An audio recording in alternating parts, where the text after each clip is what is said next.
No, it'd be easier if I get it, B. I told you. Who's cleaning that up? That's what I want to know. Who's cleaning that up? Hi, I'm Penny Stankiewicz, and I'm the owner and creative director of Sugar Couture, a custom sugar art company in Williamsburg, Brooklyn. Today, we'll be breaking down baking scenes and film. This scene is from the Great British Baking Show. 5 minutes remaining. It's breaking up in front of my very eyes. Is leaning, and I'm sure that's not going to do me favors. How long have we got? 1 minute left.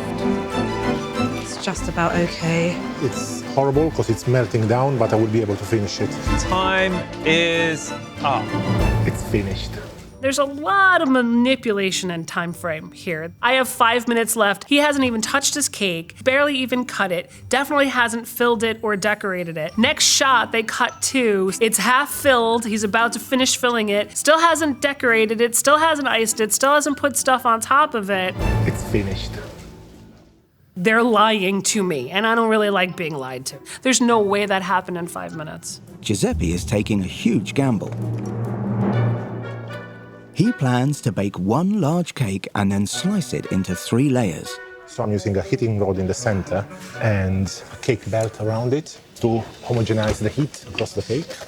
I was on Team Giuseppe, for sure. He makes a really silly choice to bake the cake entirely in one pan. He could have baked off 3 separate layers. If you were to bake off every layer independently, it would take one oven, all in the same time, about 20, 25-ish minutes to bake a layer, and then it would cool really quickly. But when you bake a thick cake, it's like over-insulating itself, and so it's gonna take 40 to 50 minutes, maybe an hour. But then he does this other thing, which is he used something called baking strips, which are these strips that you soak in water and you put around the outside of the pan. And their intention is to reduce the heat coming from the sides so that the cake bakes more evenly. But what it does is it insulates the pan, which means it takes longer to bake. So he makes every mistake that he shouldn't be doing in this moment in time.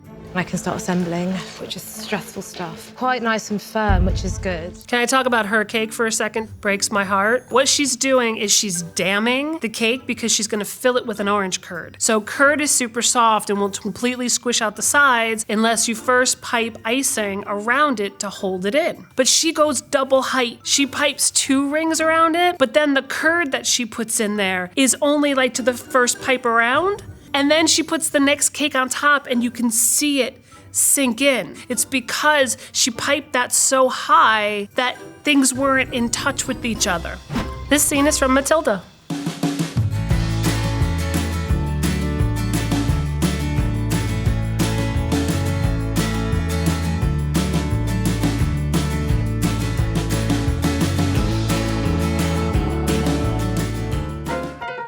First of all, I was that little girl. Okay, maybe my mom wasn't so crazy, but I relate to Matilda, let's just say that. Those are perfect pancakes. Her flipping technique is great. She got it just at the right moment where the bubbles were starting to come up. Flip it over as a perfect golden brown. I want to eat her pancakes. I could get on criticizing the wet measuring cup instead of the right measuring cups, but they're perfect pancakes, so I can't fault her. They have exactly the right height. They're exactly the right color that you'd want pancakes to be. You can't argue with results. There's definitely another hand that comes in there and flips them that isn't hers because you can see from the perspective of it, she's not tall enough to kind of get there. But I'm not mad at her. Look at her. She's just 4 years old, gets up and makes her own pancakes. I kind of admire that. This clip is from Big Night. What are we making here exactly? Phyllis, call the plumber, please. Call them already. Phyllis, timpano. Oh my God. Is a pasta. No. With a special crust. No. No. And is a shape like a drum. No.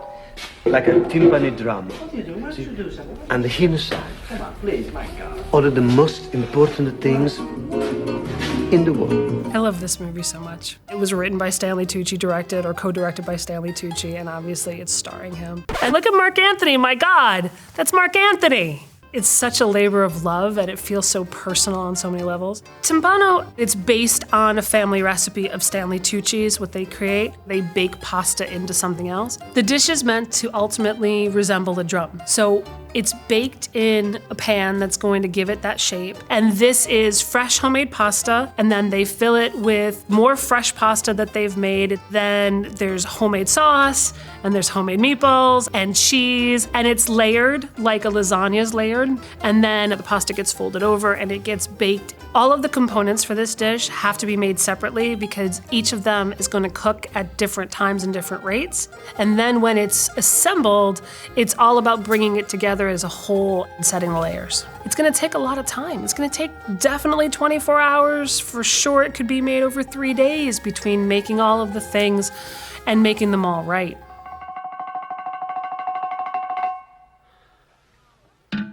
There's a lot of fear. You can feel a lot of fear coming off of them. Is this right? Is it ready? Because you never really know. If you cut it and it's too hot, whoosh, just gonna be all over the place. And so all of that adds to the drama. And then when you finally cut into it and you can see the difference between the pasta and where the meat is, this is absolutely impressive. I don't have a single negative thing to say about the technique. The handmade pasta, it's exactly the way I learned how to make pasta from Italian people. Everything they show you is very authentic. Big Night is an amazing food movie because you see their passion and the love that they put into everything they're making, the care, the attention to detail, and how important it is for them to share it with the people they love. This scene is from Chocolat.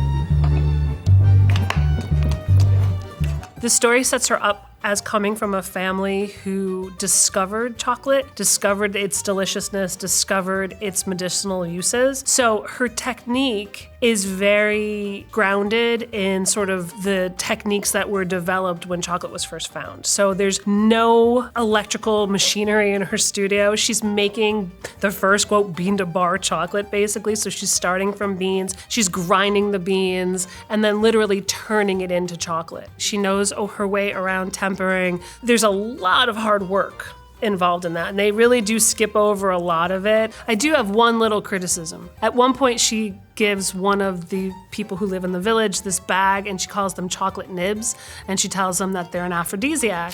Out for your husband. Unrefined cocoa nibs from Guatemala to awaken the passion. They're just the broken up bean. So that would be like eating an entire unsweetened chocolate bean, and that would be very, very bitter.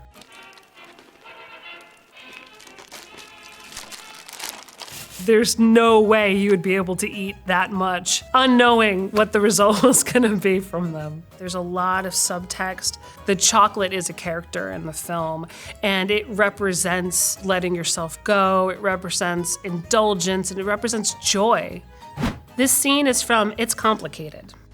Oh, what about a warm chocolate croissant? Oh, it's my specialty. First of all, I think they're high.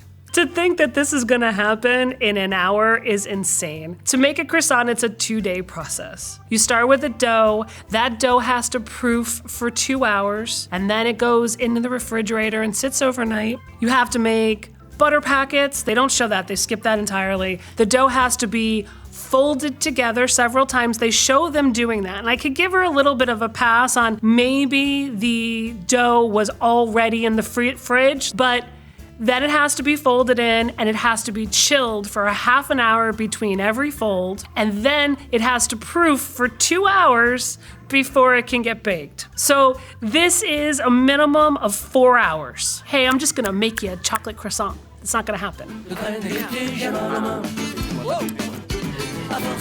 The other thing is that is a traditional croissant shape. Chocolate croissants or pain au chocolat are usually a rectangle of dough that's folded with chocolate in it and turned upside down so it's a rectangle. I think that the filmmakers are thinking that people think of croissants as a specific shape, so it's a little unrealistic. Now, on that level, they did a really good job of rolling it. The way you pull it out, and then the roll and how she pulls the little tail up really nice and snug and tight to wrap around, that was really well done. You have to be really careful that you don't smush the layers together when you cut it, so using a pizza wheel is also the right technique. But it's a really fun scene, because if it is 4 hours and they're still giggling and high after it, I want to know who their dealer is.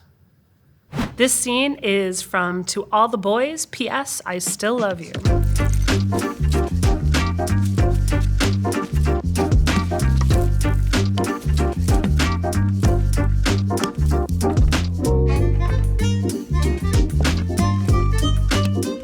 She does a pretty good job here. I got a couple critiques for, they're not chilling the dough. It's very soft and sort of stretchy, and it's not kind of holding its shape. And by not chilling pie dough, the butter doesn't set up and you're never gonna get something flaky. So you need to keep the dough really cold throughout the process in order to have that steam escape and that flake.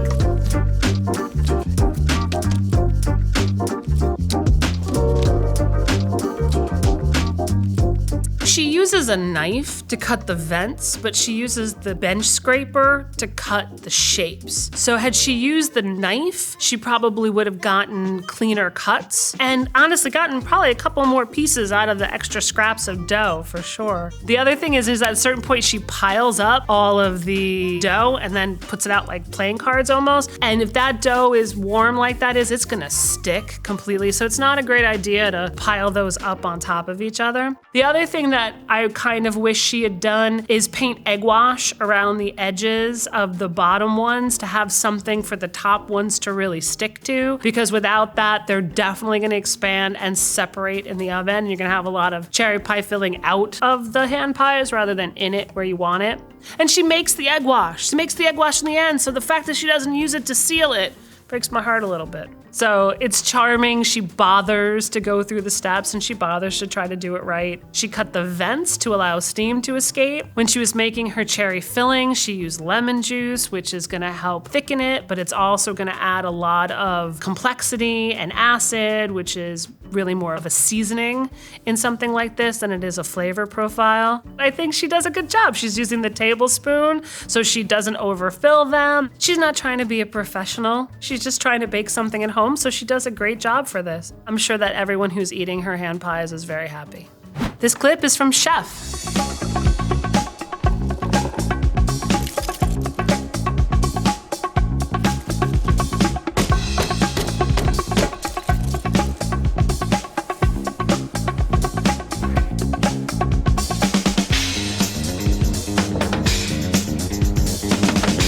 This is a really simple but kind of profound dish. It's fresh berries that are macerated with a little bit of sugar, topped with freshly whipped cream and a little bit of the caramel dust. Sometimes simple is the height of what something can be. Every ingredient holds much more weight. The caramel dust that he uses is an amplifier for the flavor. It's a counterbalance because caramel is slightly bitter, and so it balances off the sweet of the berries and the rest of the sugar. A lot of times chefs want to overdo everything to show what you can do, but the reality is that restraint is one of the most powerful weapons you have. And so in a way, this restraint and the simplicity in this dish shows his maturity as a chef. Chocolate lava cake is not just undercooked chocolate cake. That's not what makes the center molten.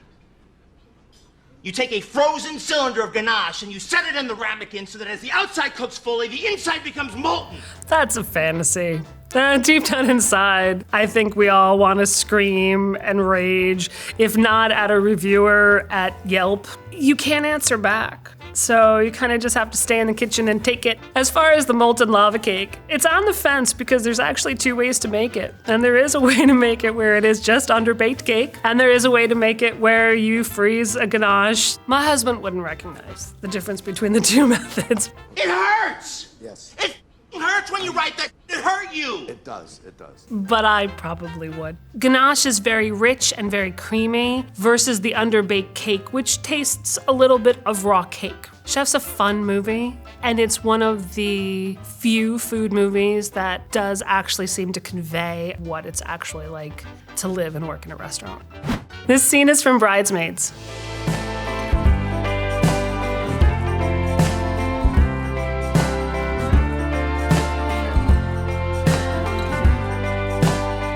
She's clearly depression baking, right? Which I guess is why they would justify making a single cupcake, which of course is kind of crazy. How do you do a recipe that makes one cupcake? It's like literally impossible. You would inevitably screw something up. If you're gonna use a half a teaspoon or a teaspoon of salt in a recipe for 12 or 24 cupcakes, how do you break down the salt to actually get it in there? You'd have to break down the egg and beat the egg separately and then add a small amount. She's not even measuring by weight, which would be the only feasible way to do this. The other thing that I noticed, when she takes the cupcake right out of the oven, she just flips the pan right over, and you would never do that. You always want to let the cupcake set up for between 5 and 10 minutes. At that point, when it comes out of the oven, it's still super soft and the structure is not completely set. So if you flip it out right away, it's gonna collapse on itself, it's likely to break. So it's another little piece of movie magic. They were jumping the gun on that a little.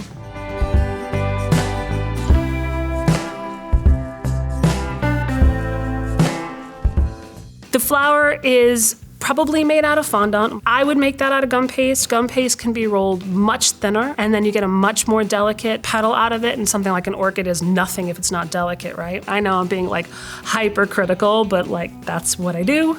And none of that is really something you want to eat. Fondant is a love it or hate it thing. And so putting that much fondant on the top of a cupcake isn't really delicious, which she seems to think herself, because when she does take that final bite, she avoids it. She only eats the cupcake and the icing from the bottom. This scene is from Princess Switch, Switched Again. This shouldn't be too hard. Ah, there's the sugar behind the flour. I'll get it. It's quite all right. No, it'd be easier if I get it. I told you. Oh, you want funny? I'll give you funny. No.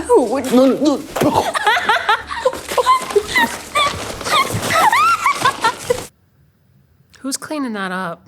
That's what I want to know. You notice how the guy gets flour all over his face, but the pretty girl only gets it from her face down because we don't want to get anything on that makeup. Food fight scenes, they're never really funny to me because I always think about the mess. You know, who has to deal with this after they're done? It's clearly a very large kitchen that's built to do a lot of volume. So the flour would probably be in large bins, someplace much more easily accessible, rather than one 5-pound bag left half open that could fall easily. That's a little unrealistic. You probably wouldn't put that there. And flour, like, gets in your nose, it gets in your eyes. Like, you don't really want a face full of flour, right? How are you gonna end up with the romantic kiss at the end of this? Everybody's gonna be making out with flour in their mouths?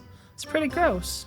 When food is represented right in film, it's an act of love, it's an act of passion, and it really can help tell a story in a very special and magical way. When it's done wrong, it really emphasizes what's inauthentic about it. Whoever knew being judgmental was gonna pay off for me in the long run.